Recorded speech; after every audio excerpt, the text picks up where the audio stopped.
Welcome to my YouTube channel. तो आज का जो वीडियो है आप सभी क्लास 9 के स्टूडेंट्स के लिए बहुत ज़्यादा इंपॉर्टेंट है, क्योंकि इस वीडियो में बात करने वाले हैं कुछ कॉमन मिस्टेक्स जो हम सभी स्टूडेंट्स क्लास 9 में करते हैं, जिसके वजह से हम लोग क्लास 10th को भी डिस्टर्ब कर देते हैं और अपने आगे होने वाली पढ़ाई जो क्लास हम 10th के बाद करते हैं 11th 12th उन सभी पढ़ाई को हम क्या करते हैं, इसे डिस्टर्ब करना शुरू कर देते हैं। क्योंकि क्लास 9 जो है आप सभी स्टूडेंट्स का बेसिक है। अगर क्लास 9 को आप अच्छे से प्रिपेयर नहीं करेंगे तो आपका जो आगे का फ्यूचर है, जो आपके आगे के क्लासेस हैं क्लास 10, 11, 12 एंड अदर क्लासेस, उनमें आप चाह के भी अच्छा परफॉर्म नहीं कर पाएंगे। तो ठीक है, इसके पहले हमने जो भी पढ़ाई किया क्लास 8 में, क्लास 7 में, क्लास 6 में, उनका इंपॉर्टेंस है, लेकिन उनका उतना भी इंपॉर्टेंस नहीं होता है। लेकिन अब अगर आप क्लास 9th में लापरवाही करेंगे, अब क्लास 9 में ठीक से पढ़ाई नहीं करेंगे, तो आप अपने होने वाले फ्यूचर में बहुत कुछ अच्छा नहीं कर पाएंगे। यानी अगर आपको कुछ अच्छा करना है, आप चाहते हैं कि आप एक अच्छा इंजीनियर बने, एक अच्छा डॉक्टर बने, तो आपको क्लास 9 से ही सीरियस होना पड़ेगा, क्योंकि क्लास 9 आपका बेसिक है। समझ लो आपके जो भी सब्जेक्ट हैं, सभी सब्जेक्ट का बेस यहीं से शुरू हो रहा है क्लास 9 से ही। तो क्लास 9 को हमें काफ़ी सीरियसली पढ़ना है और कुछ ऐसे कॉमन मिस्टेक्स के बारे में हम यहाँ डिस्कस करेंगे जो आप सभी स्टूडेंट्स क्लास 9th में करते हो। अभी भी आपके पास 2 महीने का समय है। अगर आप ये वीडियो दिसंबर में देख रहे हैं तो आपके पास जनवरी और फरवरी 2 महीने का टाइम है। अगर आप सही से इन गलतियों को अवॉइड करेंगे तो आप अभी भी आपका कुछ ख़राब नहीं हुआ है। आप 2 महीने में क्लास 9th के जो इंपॉर्टेंट पॉइंट्स हैं उनको आप कवर कर सकते हैं, जिसके वजह से आप क्लास 10th में, क्लास 11th में या क्लास 12th में अच्छा परफॉर्म कर पाएंगे। तो आप इस वीडियो को एंड तक देखें। इसमें आपको जो भी मिस्टेक्स बताए जा रहे हैं उन मिस्टेक्स को आप अवॉइड करें, ताकि आपका आगे का फ्यूचर जो है, आगे की जो आपकी स्टडीज़ हैं क्लास 9 के बाद से, वो काफ़ी बेहतरीन हो सकें। साथ ही साथ आप हमें कमेंट करके बता सकते हैं कि आपको अगला वीडियो किस टॉपिक पर चाहिए। अगर आपको कोई प्रॉब्लम आ रहा है तो आप हमें कमेंट करें। जिस टॉपिक पे मैक्सिमम कमेंट आएगा उस टॉपिक पे नेक्स्ट वीडियो होगा। और जो हमारा चैनल है यह मोस्ट डेडिकेटेड टू क्लास 9 है, तो आप सभी स्टूडेंट्स हमें सपोर्ट करो और अपने फ्रेंड्स के साथ इस चैनल को शेयर करें, ताकि क्लास 9 के लिए हम और भी ऐसे अच्छे कंटेंट्स लेके आते रहें। तो जो आपका आज इस वीडियो में जो हम लोग डिस्कस करने वाले हैं उस सीरीज का जो पहला हमारा मिस्टेक है, फर्स्ट मिस्टेक जो सभी स्टूडेंट्स करते हैं, कि जब हम लोग क्लास 9th में जाते हैं तो ठीक है, हमारे पास नंबर ऑफ़ सब्जेक्ट्स बढ़ जाते हैं, नंबर ऑफ सब्जेक्ट के चैप्टर्स बढ़ जाते हैं, थोड़ा सा हमारा सिलेबस वाइड हो जाता है, जिसके वजह से हम कई सारे मल्टीपल रिसोर्सेज बनाते हैं अपने पढ़ाई के लिए। जैसे हम लोग स्कूल जाना तो हमारा कंपलसरी है, स्कूल हम जाते हैं, ट्यूशन लेते हैं। अब हम ट्यूशन के साथ साथ यूट्यूब से जो ऑनलाइन स्टडी आजकल चल रहा है, ऑनलाइन स्टडी भी करते हैं, यूट्यूब से भी पढ़ते हैं। तो हम करते क्या है कि हम किसी एक पर्टिकुलर सब्जेक्ट को पढ़ने के लिए, मान लीजिए जैसे हम एग्जाम्पल लेते हैं, आपको मैथ्स पढ़ना है, तो आप सभी मैथ्स पढ़ने के लिए बहुत मल्टीपल सोर्स पे डिपेंड हो जाते हैं। जैसे कि मल्टीपल सोर्स कहने का मतलब क्या है कि आप किसी एक पर्टिकुलर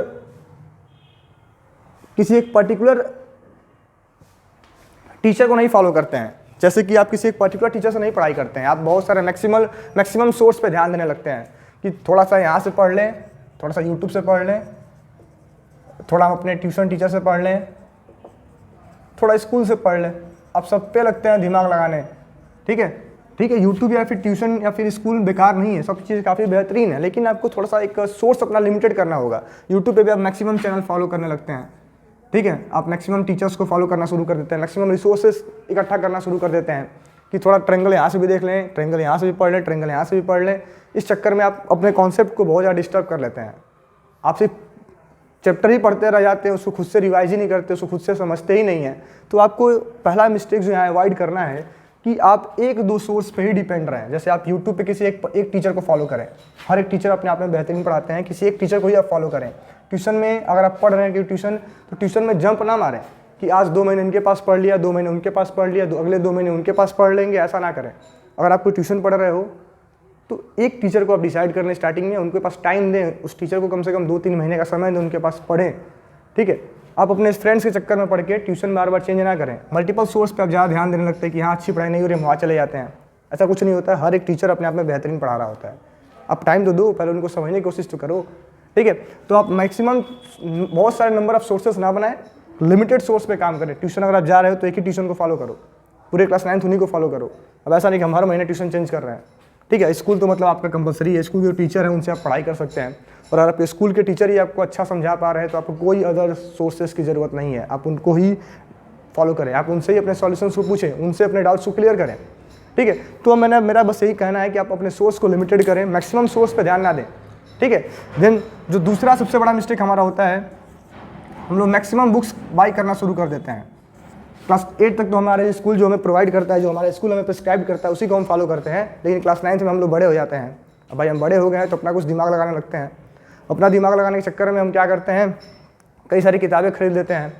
भाई एनसीईआरटी तो कंपलसरी, एनसीईआरटी तो हम खरीद ही रहे हैं।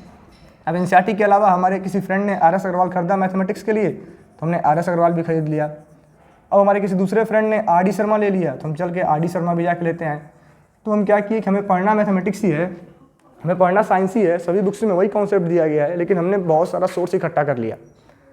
तो अब इससे होता क्या है कि आपका डिस्ट्रैक्शन होता है। कभी आप आर एस अग्रवाल पढ़ते हैं, कभी आर डी शर्मा पढ़ते हैं, कभी आप एनसीईआरटी पढ़ते हैं, और टाइम तो आपके पास लिमिटेड है, और आप लिमिटेड टाइम्स में मल्टीपल बुक्स आप पढ़ने बैठ जाते हैं, जिसकी वजह से आपका कोर्स इनकम्प्लीट रह जाता है। आप ज़्यादा अच्छे से कंप्लीट नहीं कर पाते हो। आप ये गलतियाँ कर रहे होते हैं। आप देखिएगा बहुत सारे स्टूडेंट्स ये गलती कर रहे हैं। तो आपको बुक्स भी कोई एक दो ही फॉलो करना है। एनसीईआरटी तुम्हें सबको हमें पढ़ना ही पढ़ना है, तो एनसीईआरटी तुम्हारी मस्ट किताब है, हमें फॉलो करना ही है। कोई एक आप साइड बुक ले सकते हैं हर एक सब्जेक्ट में। साइंस में आप एस चंद को फॉलो कर लो, चाहे किसी बुक को रिकमेंडेड नहीं करता, हर एक बुक अपने आप में अच्छी है। बस कोई एक रिफ्रेशर, आप एक बुक रेफरेंस बुक फॉलो करें, मल्टीपल्स रेफरेंस बुक ना खरीद लें, ठीक है। एक रेफरेंस बुक फॉलो करें जिसको आप कंप्लीट कर पाएँ। देन थर्ड जो मिस्टेक हमसे होता है, अभी भी हम लोग क्लास 8 वाले कंडीशन में हैं। हम क्या कर रहे होते हैं, कुछ भी जो हमें पढ़ाया जाता है क्लास में, उसको उतना हम सीरियसली नहीं लेते हैं, और बहुत सीरियस अगर स्टूडेंट है तो घर पे आते हैं उसको रटने बैठ जाते हैं।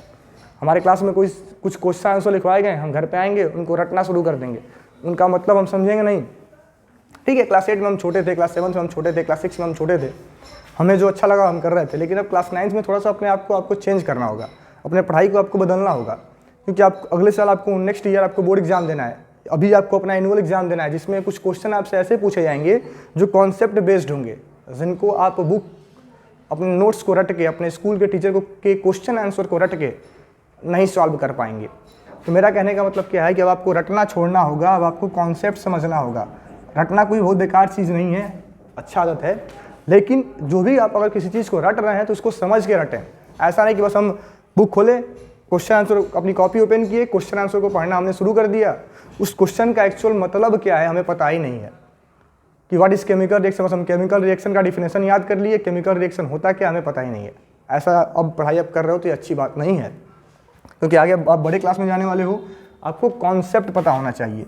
तो आप सभी अब कॉन्सेप्ट पे फोकस करो, कॉन्सेप्ट समझ के याद कर लो, अच्छी बात है, लेकिन अब बिना समझे उस चीज़ को रिवाइज करते रहना, रिपीट कर करके अपने भेजे में बैठा लेना, ये बेकार चीज़ है। अगर आप कॉन्सेप्ट समझ लोगे ना तो आपको लाइफ लॉन्ग याद रहेगा, आगे लंबे समय तक याद रहेगा, ठीक है। तो कॉन्सेप्ट पे आप फोकस करें, ज़्यादा रटने पे ध्यान ना दें, ठीक है। और चौथा जो मेजर पॉइंट आप सभी को मैं बताना चाहूँगा कि आप जो कुछ भी आप पढ़ रहे हैं, अब आपको पढ़ाई का थोड़ा सा तरीका चेंज करना पड़ेगा, ठीक है। पढ़ाई का तरीका चेंज करने का मतलब क्या है कि मान लीजिए हम लोग साइंस का कोई एक चैप्टर पढ़ रहे हैं, तो हमें अब इस चीज़ को ऐसे पढ़ना चाहिए कि हम जो भी पढ़ेंगे उसको पढ़ने से पहले हम बुक ले लिए, तो साथ में हमारे पास एक रफ कॉपी भी होनी चाहिए, एक रफ कॉपी होनी चाहिए। और जो कुछ भी हम पढ़ रहे हैं, माने हम एक चैप्टर पढ़ रहे हैं, इस चैप्टर जो हम पढ़ रहे हैं, तो जो कुछ भी इसमें हमें इंपॉर्टेंट पॉइंट्स दिख रहे हैं, उस इंपॉर्टेंट पॉइंट्स को या फिर इंपॉर्टेंट डिफिनेशन को हम साथ ही साथ इस कॉपी पे लिखते हुए पढ़ेंगे। माने हमने केमिकल रिएक्शन के बारे में पढ़ा, तो केमिकल रिएक्शन होता क्या है, फिर हमने मोशन के बारे में पढ़ा, फिजिक्स का आपका चैप्टर है, तो मोशन क्या होता है, डिस्प्लेसमेंट क्या होता है, डिस्टेंस क्या होता है, इसको हम पढ़ रहे हैं, समझ रहे हैं, और तुरंत इसको हम यहाँ पे नोट डाउन कर रहे हैं, लिख रहे हैं रफ कॉपी में प्रैक्टिस के लिए। इससे आपको बेनिफिट क्या होने वाला है, जो चीज़ आप एक बार पढ़ के लिख लोगे, पहली बात तो आपको भूलेगा नहीं, दूसरा आपका राइटिंग प्रैक्टिस होगा, क्योंकि अब जो आप अगला एग्जाम देने जा रहे हैं, अपना एनुअल एग्जाम, अपना बोर्ड एग्जाम क्लास 10th का, आप 10th में जाने वाले हैं, तो वहाँ पे जो पेपर आते हैं वो बहुत लेंदी होते हैं, नंबर ऑफ क्वेश्चन ज़्यादा होते हैं। तो उन क्वेश्चंस को हमें अगर 3 घंटे के अंदर अटेम्प्ट करना है, सॉल्व करना है, तो राइटिंग प्रैक्टिस हमारी बहुत अच्छी होनी चाहिए।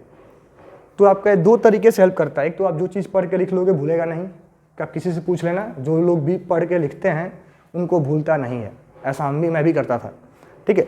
तो आपको पढ़ के हर एक चीज़ को नोट डाउन करना चाहिए साथ ही साथ, और आप लिख रहे हैं तो आपके हाथ का स्पीड बढ़ेगा, राइटिंग प्रैक्टिस आपकी अच्छी हो जाएगी, तो आप अपने एग्जाम्स में आपका क्वेश्चन नहीं छूटेगा। सबसे बुरा तभी लगता है जब हमारा आता हुआ क्वेश्चन हमसे छूट जाए, उस समय बहुत ज़्यादा बेकार लगता है कि हमें क्वेश्चन तो आ रहा था बट हमारा स्पीड कम था, छूट गया। तो अगर आप इस वीडियो को देख रहे हैं तो आखिर आप सीरियस स्टूडेंट हैं तो आप इसको फॉलो करना शुरू कर दें। तो 4 टिप्स आपके लिए यही रहेगा कि जो कुछ भी पढ़ रहे हैं लिख के पढ़ें, राइटिंग प्रैक्टिस पे ज़्यादा फोकस करें, लिख के पढ़ना स्टार्ट कर दें, ठीक है। लिख के पढ़ना आप अभी से स्टार्ट कर लो ताकि आपको आपके होने वाले एग्जाम्स में बहुत ज़्यादा आपका हेल्प करे, आप अपने एग्जाम में अच्छा परफॉर्म कर पाएँ। ठीक है, तो ये जो भी मिस्टेक्स आपको यहाँ बताया जा रहा है बाकी आप सभी स्टूडेंट करते हो। ठीक है, देन अब जो 5वीं पढ़ाई है, 5वां जो मैं आपसे ट्रिक कहना चाहूँगा कि आप सेल्फ स्टडी पे फोकस करना शुरू कर दें। सेल्फ स्टडी मतलब क्या होता है, अभी तक क्लास 8 में ज़्यादातर स्टूडेंट जो 95% स्टूडेंट होते हैं या करो 90% जो स्टूडेंट होते हैं, इनके पढ़ाई का मोटो क्या होता है, हम स्कूल से घर आएँ, हमें अपना स्कूल का होमवर्क करना है, स्कूल का होमवर्क हमारा कंप्लीट हो गया, हमारा पढ़ाई ख़त्म, इसके ज़्यादा हमें कुछ नहीं पढ़ना है। तो आपको अभी इस रवैये को चेंज करना होगा। कम से कम आप स्टार्ट कर रहे हो और आप आज से सेल्फ स्टडी करना स्टार्ट करते हो इस वीडियो को देखने के बाद से, तो 1 आवर का सेल्फ स्टडी करना आप डेली शुरू कर दें। अब सेल्फ स्टडी का मतलब क्या होता है, खुद से पढ़ाई करना है, स्कूल के होमवर्क, ट्यूशन के होमवर्क के अलावा 1 घंटा खुद बैठ के पढ़ना, इसको हम कहते हैं सेल्फ स्टडी। अब और आप ये समझ रहे हो कि स्कूल के होमवर्क को हम घर पे आके कंप्लीट कर रहे हैं, ट्यूशन का वर्क घर पे कंप्लीट कर रहे हैं, तो ये पढ़ना सेल्फ स्टडी नहीं कहलाएगा, आप तो होमवर्क कर रहे थे। तो खुद से 1 घंटे डेली पढ़ना शुरू कर दो जिसमें आप एक्स्ट्रा पढ़ रहे हैं, तो आपके लिए ज़्यादा बेनिफिशियल रहेगा। और धीरे धीरे इस आवर को आप इंक्रीज करें, 1 घंटे को 2 घंटे करें। तो अगर आप अच्छा स्कोर करना चाहते हैं तो आपको ये करना पड़ेगा। तो ये कुछ टिप्स आपको मैंने बताए हैं। अगर आपको वीडियो वाकई अच्छा लगा है तो हमारे चैनल को सब्सक्राइब कर लो, वीडियो को लाइक कर दो, और हो सके तो अपने फ्रेंड्स के साथ इस वीडियो को आप शेयर करें। और जो मैंने आपको स्टार्टिंग में बोला है कि आप हमें कमेंट करके बताओ कि आपको अगला वीडियो किस टॉपिक पे चाहिए। तो जितने ज़्यादा लोग मैक्सिमम जिस टॉपिक पे कमेंट करेंगे उस टॉपिक का वीडियो आप सभी को प्रोवाइड किया जाएगा। Thank you.